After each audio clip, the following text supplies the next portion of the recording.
빌립보서 9절에서 4절까지는 바울이 기도한 내용과 그리스도의 인격, 일에 대해서 언급하고 있습니다. 끊임없이 기도하며 간구하고 있습니다가 나오는데요. 멈추지 않고 계속 기도했다는 것이 아니라 매일 규칙적으로 기도할 때에 골로새 교인들이 잊지 않았다는 의미고요. 여기 기도하면은 일반적인 기도를 말하고 기도 외에 성령이나 감사 등도 포함됩니다.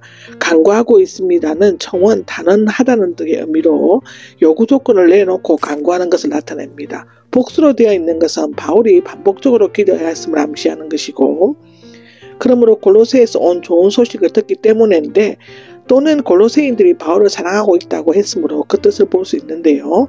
바울은 5가지 내용을 간구하고 있습니다. 여러분이 모든 영적인 지혜와 깨달음을 통하여인데요. 영적인 지혜는 하나님께서 주시는 실제적인 지식을 말하고, 깨달음은 이 실제적인 지식을 분명하게 분석하여 다양한 문제들이 적용시키는 것을 의미하는 것입니다. 순수하게 헬라어의 의미로 사용했다면 지혜는 일반적인 지식으로서 지식 기능의 모든 영역을 포함하는 것이고, 깨달음은 사물의 옳고 그름을 분별하고 상호관계의 능력을 의미한다고 하고요. 당시 골로새 교회 안에서는 거짓 교사들이 얼마나 철저한 지식, 금욕주의, 천사숭배, 율법주의, 영지주의 등을 퍼뜨리고 있었기 때문에 그들에게 복음적으로 대할 수 있는 지혜와 깨달음이 절실히 요구되었다고 하고, 영적인 것은, 즉 신령한 것은 지혜와 깨달음을 수식하며 지혜와 총명이 성령의 영감과 조명을 통해 오는 것을 나타낸다고 고린도전서 12장에는 얘기하고 있습니다. 하나님의 뜻을 아는 지식으로 충만해졌어가 나오죠. 바울은 하나님께서 골로새 교인들은 하나님의 뜻, 즉 그리스도의 성육신과 희생 제물에 관한 비밀의 목적과 목표, 하나님께서 기뻐하시는 일을 아는 지식을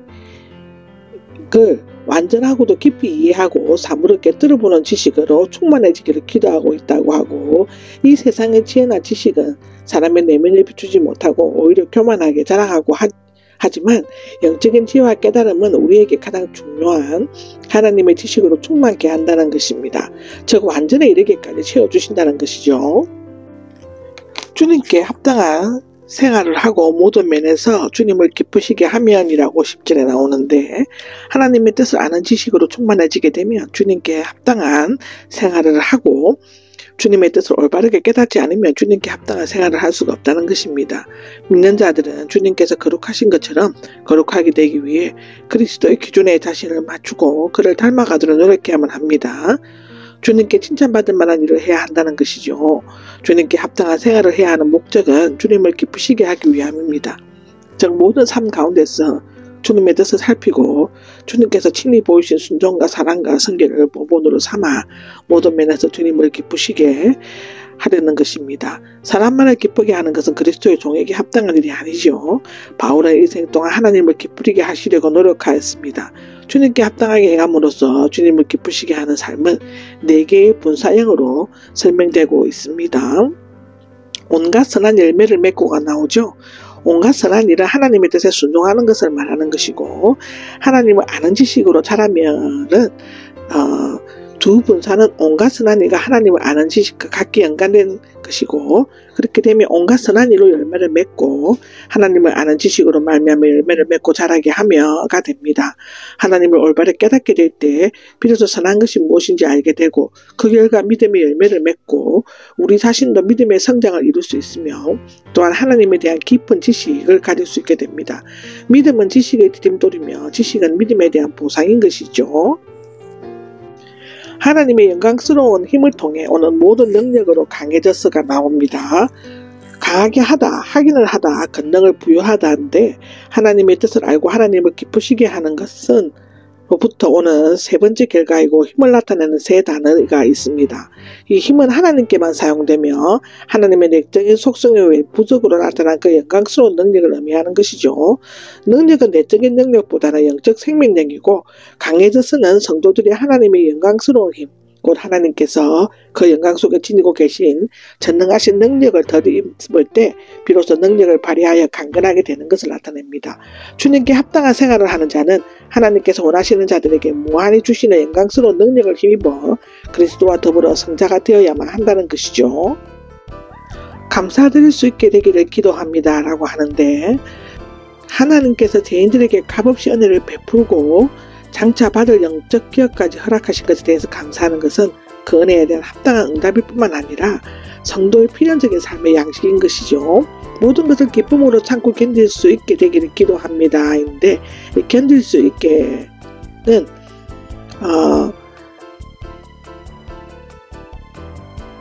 경주장에서 끝까지 달릴 수 있는 자질이고 고난에 쉽게 굴복하지 않는 것을 말합니다. 야고보서 1장에 나오고 히브리서 12장에 나옵니다. 참고 견디는 것은 종종 함께 나타나는데요. 견디는 것이 부족하면 자들하게 되고 참는 것이 결핍되면 복수심에 불타거나 분노의 노예가 되기 쉽는 것이죠. 억울함과 괴로움을 당하면서도 기쁨으로 참고 견딜 수 있게 되기를 성도의 아름다운 덕목이요 주님께 합당한 생활이다인데요. 문자적으로는 기쁨으로는 감사하다는 말과 연결되는 것이라고 합니다. 빛의 나라에서 상속의 분깃을 받을 수 있는 자격을 주신 아버지께 감사드릴 수 있게 되기를 기도한다인데, 빛의 나라는 곧 천국에서를 의미하는데요. 이 상속의 분깃은 이스라엘 백성들이 가나안 땅에서 각 지파와 땅을 분배받은 것을 연상시키는데요. 성도들이 받은 분깃의 땅을 잊지 않고 빛의 나라의 하늘에 있는 천국의 보яр인데, 이러한 분깃을 받을 수 없는 죄인들이 하나님의 은혜로 자격을 얻어 성도가 되고 성도들이 차지할 상속의 분깃을 받게 되는 것을 실로 감사해야 할 일 아닐 수가 없는 것이죠. 성도들은 범사에 감사해야 하며 구할 것을 감사함으로 하나님께 아뢰어야 한다고 데살로니가전서 5장 18절에는 얘기하고 있습니다. 아버지께서는 이라고 하는데, 앞절에서 바울의 기도는 끝나고 앞절에 나온 아버지에 대해서 설명하고 이어 아들에 대해서 언급하면서 심오한 그리스도론을 전개합니다.